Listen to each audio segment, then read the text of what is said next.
Les decía yo al comienzo que nada es más difícil que ganar contemporaneidad, es decir, no solo pertenecer a una época por fatalidad cronológica es que en una noche afortunada alguien nos trajo al mundo, de lo cual nadie se puede jactar si somos francos. Claro, pero la contemporaneidad es otra cosa que esa casualidad, es este esfuerzo por entender ante qué dilemas estamos. Recién Marcos se refería a los problemas de nuestro tiempo, a los problemas nuevos, y antes aludió a los viejos problemas que se repiten. Me parece a mí que la civilización es una conjunción de estos dos factores. El retorno bajo nuevas configuraciones de viejos problemas, por ejemplo el racismo, la intolerancia, la necesidad de aniquilar al que no es como nosotros, no es nunca una novedad. Es una constante en la historia que, seamos francos, acaso nunca sea desarraigada. Acaso nunca sea desarraigada. Pero el optimismo consiste en combatirla constantemente, no en presumir que la podemos desarraigar para siempre. Vivir con optimismo no es vivir presumiendo que vamos a vivir en el mejor de los mundos, sino que podemos combatir contra el mal. Eso es ser optimista. Una persona buena no es una persona que no tiene defectos, es una persona que los administra con cordura. Claro. Entonces, nada tiene que ver esta moderación o esta cautela con la desesperanza o la claudicación de los ideales transformadores. Solo los regímenes totalitarios se postulan como revolucionarios, es decir, como capaces de instaurar de una vez para siempre un ideal de vida que ya no pide más perfección porque se la ha alcanzado. En un mundo como ese subsiste al mismo tiempo o existe al mismo tiempo la voluntad de convivencia, como antes decíamos. Y quiero referirme ahora a algo que está muy vinculado a lo que escuchábamos.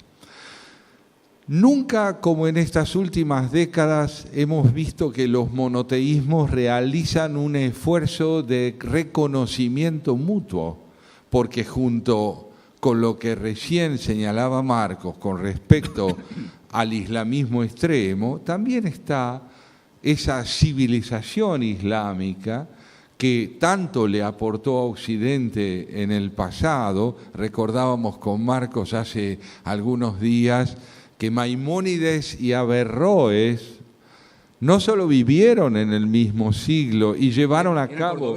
Eran los dos cordobeses. No solo, sí, pero tranquilos, no argentinos. No, hay gente que no es de Argentina. Maimónides y Averroes coexistieron en el siglo XI y llevaron a cabo una obra ejemplar en una lengua ejemplar, porque el judío Maimónides escribía en árabe. Y el árabe fue y sigue siendo una lengua admirable. Entonces, en esta lucha contra el extremismo, sin duda alguna, debemos rescatar todo lo que la cultura islámica tiene de fecundo para combatir a los que la prostituyen creyendo que hablan en su nombre cuando no hacen más que reducirla a la barbarie. Entonces, y en una civilización como la nuestra, donde el cristianismo y el judaísmo están aprendiendo a reconocerse recíprocamente como dos expresiones de una misma vocación monoteísta que encuentra distintos modos de articular su fe, en un mundo como este, donde el reconocimiento empieza a ser indispensable para el porvenir de cada uno de esos monoteísmos, donde poco importa que uno no piense como el otro, sino que lo que más importa es entender que solo podemos comprendernos recíprocamente,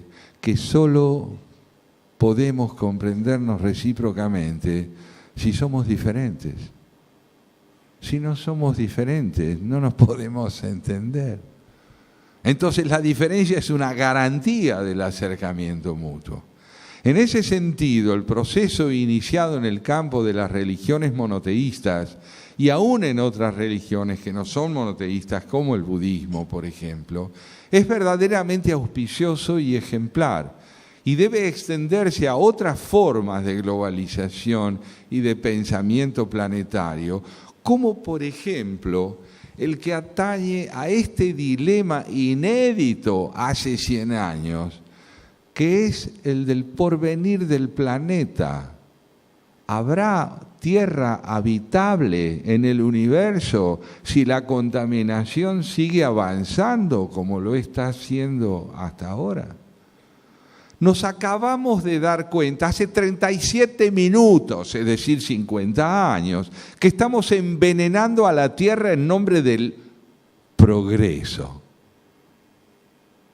¿Pro qué?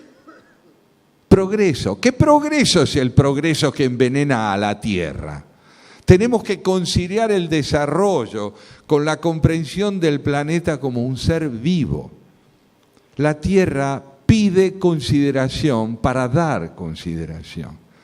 Justamente en Francia se llevó a cabo recién la cumbre climática en la que participaron 40.000 personas, representantes de distintos países, unos con recursos naturales tradicionales como el petróleo y el carbón, otros con sus tierras inundadas o destrozadas por la sequía.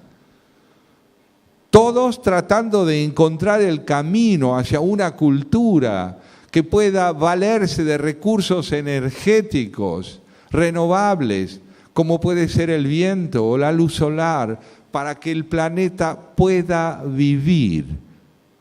El hombre está descubriendo que el planeta está vivo y que pide consideración. Está descubriendo eso. No somos tan modernos. O más aún, si quieren radicalizar el planteo, la idea de la modernidad, de que la Tierra está ahí para que nos valgamos de sus recursos sin límites, esa idea de la modernidad, que tanto progreso trajo sin duda en infinidad de aspectos, también fue abusiva, desmesurada, desconsiderada y trató al planeta como un objeto inerte que no pedía la consideración de la cual les hablo. En consecuencia, ahí tenemos dos interesantes cuestiones contemporáneas que la educación, que es un tema que con Marcos vamos a abordar enseguida, está pidiendo. Aprender a habitar la tierra como un ser viviente y lograr que los monoteísmos sepan que el otro representa la posibilidad de su propio porvenir solo en la medida en que sea considerado como un interlocutor legítimo.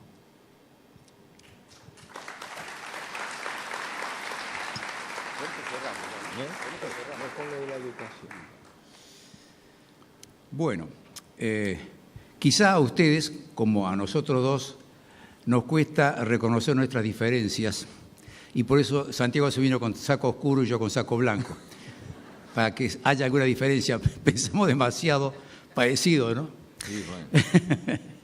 Pensamos demasiado parecido, pero nuestras discusiones son largas y con matices que a veces son muy contrastantes. Ahora pasamos al tema de la educación. La educación es un asunto muy complejo y nosotros provenimos, los argentinos, de un país que fue vanguardia de la educación no solamente en América Latina, sino en el mundo. A principios del siglo XX, Argentina tenía un nivel educativo que competía con Francia. Hoy estuve hablando con Alieto Guadañi, por ejemplo, un gran experto en educación, y que me dio cifras precisas de cómo ocurría esto. Por eso la Argentina era un país que generaba curiosidad en el mundo y concurrían Clemenceau, Albert Einstein, Ortega y Gasset a ver qué era ese milagro de un país tan austral, tan lejano, tan vacío, que había desarrollado una educación y una cultura prodigiosa. Pero claro, ya a fines del siglo XIX, había un presidente muy capaz, muy inteligente, que se llamaba Roca, Julio Argentino Roca, y que sancionó la ley 1420.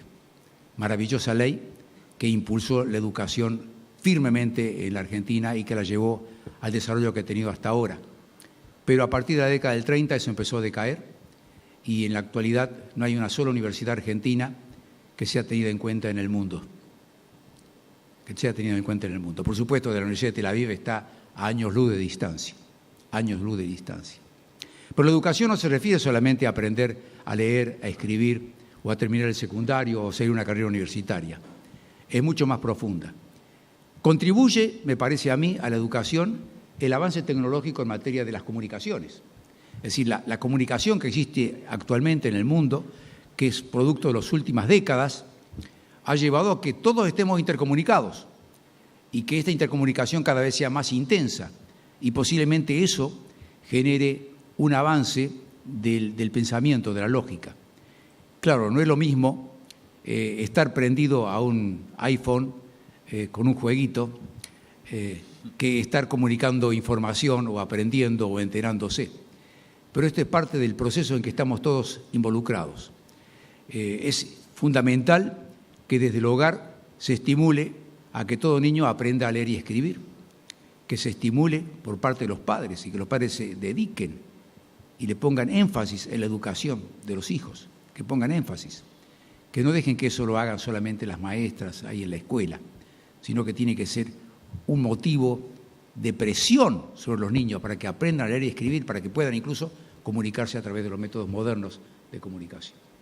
Sí, en esa línea de reflexión sobre la educación, me gustaría empezar estas consideraciones finales sobre el papel del maestro, que es una figura que nosotros tenemos primordialmente asociada en nuestro tiempo al transmisor de información. Me parece que no es fecundo que ante los desafíos como los que mencionábamos, por ejemplo, se entienda primordialmente al maestro como el transmisor de información. Yo creo que un buen maestro, es decir, un maestro cabal, es aquel que es capaz de comunicar entusiasmo por lo que enseña y no solo de transmitir información. Porque el entusiasmo tiene que ver con la posibilidad de alentar al que aprende a vivir la experiencia de descubrir el valor de lo que estudia.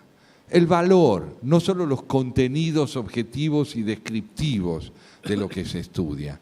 Nuestro país, y creo que en general América Latina, adolece de la falta de maestros que han sido reemplazados, ya no digo por reivindicaciones corporativas de orden sectorial en torno a los derechos que sin duda un maestro tiene que ganarse bien la vida, sino fundamentalmente por transmisores de información.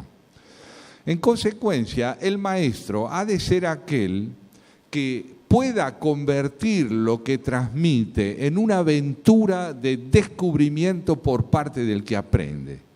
Esto es alentar el espíritu crítico en el que estudia, porque de lo contrario, el tedio que se apodera del que aprende frente a lo que se le transmite tiene que ver con su ausencia como protagonista vivo de aquello que tiene que estudiar.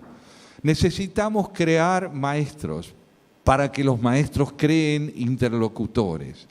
Necesitamos aprender que la universidad es la integración de la pluralidad de saberes en un proyecto de vida.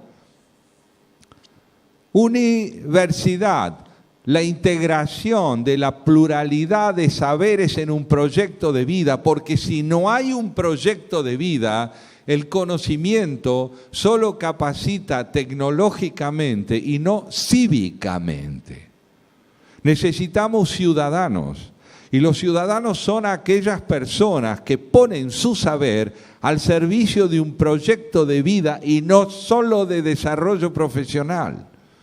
El desarrollo profesional es imprescindible, la tecnología es fundamental, pero la pregunta que cabe hacernos, y con ella creo que podemos dejar esta charla suspendida, como debe estar toda charla que es un diálogo, ya llegando al final. La pregunta que debemos hacernos es aquella que se resume en una anécdota que a mí me encanta contar y que acaso muchos de ustedes ya hayan oído. Sin conocimiento tecnológico no vamos a ningún lado, pero con conocimiento tecnológico solamente tampoco. No va a haber preguntas. No. La anécdota que quiero contarles es la siguiente. Cuando Oscar Wilde visitó Nueva York a fines del siglo XIX, recibió, entre tantas otras personas que lo admiraban, el elogio y la cálida recepción por parte de un grupo de empresarios que lo llevaron a un salón contiguo en el puerto de Nueva York, donde había una caja de madera empotrada en una pared con 2 sostenes de hierro en la parte superior, un tubo sobre esos 2 sostenes, una manivela sobre la pared lateral derecha de la caja y un disco con números del 1 al 0 en el centro de la caja.